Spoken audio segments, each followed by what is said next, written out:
Artikel ini diambil dari majalah Panji Masyarakat nomor 187, tahun ke-17 15 November 1975, 11 Zulkaidah 1395 dalam suatu jamuan kaktail yang khusus diadakan oleh Kedutaan Besar Turki antara pemimpin Ciprus, Rauf Denktaş dan pemimpin-pemimpin Islam terkemuka pada hari Senin malam 27 Oktober 1975, pemimpin Ciprus itu telah menjelaskan panjang lebar tentang hakikat perjuangan Turki Ciprus.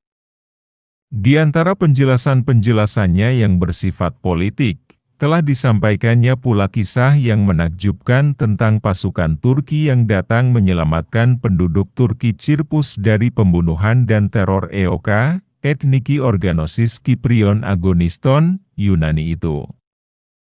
Inilah antara lain kisah-kisah itu, sungguh-sungguh di luar dugaan bahwa pasukan payung Turki telah dielu-elukan dengan suara takbir oleh penduduk Turki Ciprus. Begitu pasukan payung Turki mendarat dengan selamat, maka berkumandanglah dari setiap menara masjid suara Allahu Akbar, Allahu Akbar, Allahu Akbar. Dan segera pula kelihatan pasukan itu saling berpelukan dengan rakyat Turki Ciprus yang menanti kedatangan mereka. Seruan takbir itu adalah bukti dari semangat perjuangan Turki Ciprus yang sesungguhnya dalam suatu dialog antara salah seorang anggota pasukan payung Turki dengan pimpinan Turki Ciprus, telah terungkap suatu misteri yang selama ini sering kita baca dalam Al-Quranul Karim, namun belum kita alami. Berikut dialognya, apakah Anda tidak takut ketika meloncat dari pesawat untuk mendarat di atas Ciprus? Selama ini saya tak begitu percaya dengan hal-hal gaib, dan saya pun hanya sekali-sekali saja pergi ke masjid. Saya bukanlah seorang muslim yang taat, akan tetapi setelah saya keluar dari pesawat dan parasut sudah terkembang, saya tak takut sama sekali. Mengapa? Tak lain sebabnya adalah karena saya melihat di sekeliling saya berdatangan ribuan pasukan berkuda bersayap yang membangkitkan keberanian saya. Barangkali inilah pasukan malaikat yang dijanjikan oleh Tuhan. Pasukan malaikat itu benar-benar memberikan semangat tempur yang luar biasa dalam dada saya, sehingga lenyaplah segala perasaan takut dari diriku. Setelah pasukan payung itu mendarat di tanah, maka komandannya antara lain berpesan sebagai berikut, prajurit-prajurit sekalian. Satu hal yang perlu kuperingatkan adalah bahwa kalian tak boleh minum air sumur, air ledeng.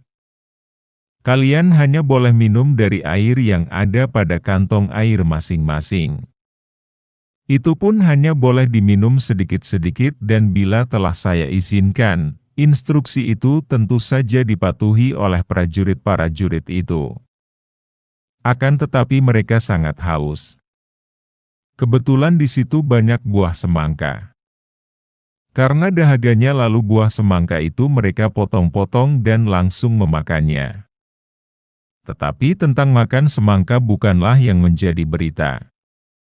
Yang menjadi berita adalah ini, mereka terus maju bertempur sambil makan semangka itu.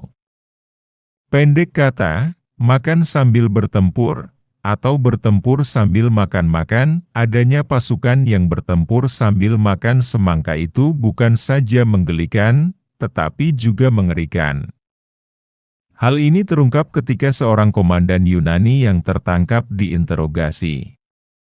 Beginilah bunyi interogasi itu, mengapa Anda menyerah begitu saja tanpa bertempur, padahal persiapan perang Anda begitu banyak? Persiapan pasukan Yunani di bawah komandan itu cukup untuk 6 bulan perang, apa gunanya bertempur sendirian, mengapa Anda sendirian? Habis, semua pasukan saya sudah lari pontang-panting sebelum bertempur, mengapa mereka lari pontang-panting sebelum bertempur? Mereka takut melihat ada pasukan yang maju menyerang sambil makan semangka. Lalu mereka mengira bahwa pasukan yang datang itu bukan pasukan manusia biasa, dan tak mungkin dilawan, jadi mereka lebih baik kabur saja. Ternyata ada hikmahnya pasukan Turki bertempur sambil makan-makan buah semangka itu, yang sekaligus mencerminkan bahwa pasukan Turki itu sama sekali tidak takut mati. Dan bahwa pasukan Turki berdarah Tartar itu memang luar biasa beraninya, terungkap pula dalam dialog antara pemimpin Turki Ciprus dengan salah seorang prajurit Turki. Sebagai berikut, "Hi prajurit, mengapa kamu tidak mau berlindung ketika komandan kamu memerintahkan untuk berlindung? Saya datang ke Ciprus bukan untuk mencari perlindungan.